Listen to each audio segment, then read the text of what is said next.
Welcome back. Earlier in the show, we had highlights from the limited late model feature at Hummingbird Speedway.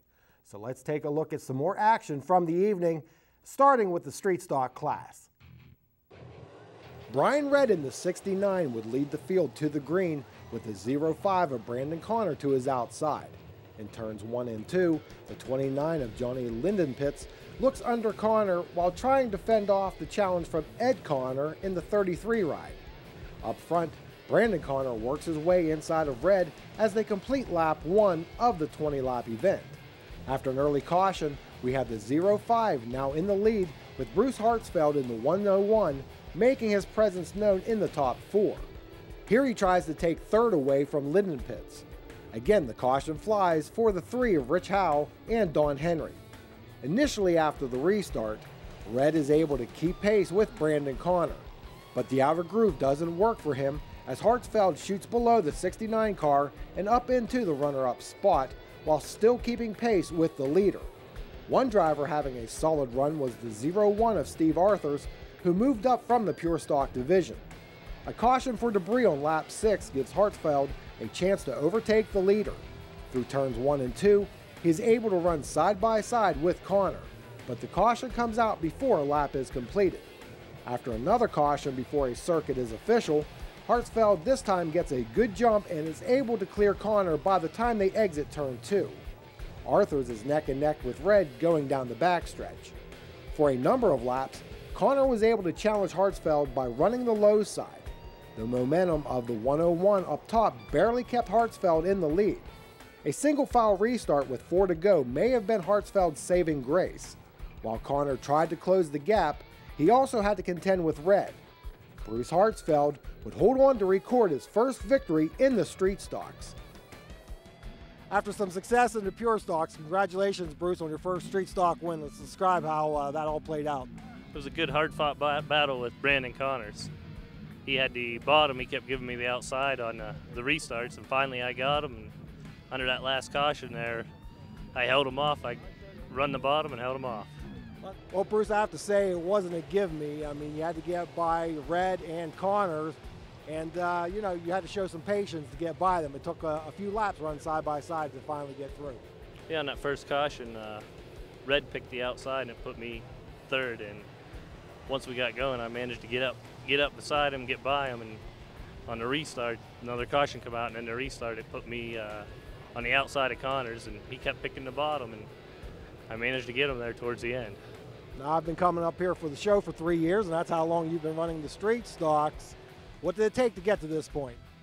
A lot of hard work, and got to thank my dad and Corey, my pit crew, man. Team effort here. They all seem pretty jubilant to see you finally in victory lane in the street stock. Yeah, that's correct. We had some bad luck. Last couple of years haven't been good. We finally got the setup towards the end of last year, and it paid off tonight. Here's your top 5. Hartsfeld with his first street stock win, with Brandon Connor second, Brian Redd third, Johnny Lindenpitz fourth, and Steve Arthurs fifth. In the 15-lap Pure Stock feature, it was Snake Eyes on the front row. Former Pure Stock competitor Kyle Shannon in the 1S returned to action since his street stock wasn't ready. Colton Joyner in the other number 1 started on the outside pole, but Matt Heindel in the 76 would soon be up to second and looking to gain the lead. Off of turn 4, he slips by Shannon to lead the first lap. 4-cylinder graduate Doug Sora in the number 3 is running in the 5th spot here and trying to hold off the 44 of Jim Challingsworth. A couple of cars slow on the track during a caution with 7 laps down, one of those being Shannon. He would continue on. On the restart, Heindel pulls away from Joyner while Sora and the 57 of Todd Bailey run door-to-door for 4th place. A lap later, Shannon has wasted no time in coming from the back of the pack and into the top 5 again. Up front, Heindel has a few car lengths on Joyner, with Shannon running third. Neither of the number 1 machines were able to catch Heindel as he goes on to victory. Congratulations, Matt, on the win. You really checked out on Joyner and Shannon. Yeah, the car felt good. That's pretty close to the best car I drove, handling-wise. A lot of power, and it's pretty much on a rail. Calvin's got it set up pretty good. Well, let's talk about this team now. You've had success driving your own car. Now this year you're driving for somebody else. How'd that come about and how's that going besides the victory? I was going to take a few years off. My car is sitting at home, and I filled in for CR Motorsports a few years ago and won 2 out of 3 races, and Calvin gave me the opportunity to drive again. Do pretty good for him. He's a good owner, good equipment, and appreciate the offer. I had to take him up on it. And this car has seen the track here before? Yeah, this car has been here 2 or 3 years. Now how much did you have to adjust this to fit your driving style? Actually, none really. Pure stocks, every car is a little different, but make the car work for you. I got in it and drove it and it fit my style. First time ever driving a car tonight, so I got the hang of it after 3 or 4 laps. I must imagine it makes it easier on you not having to worry about paying the bills and everything when it's your own car. Yeah, it does. I know how expensive this sport is, and at that age where it's time to get married and have a child, so it kind of helps out driving for somebody. Well, good start to the season. Thank you. Hope to continue.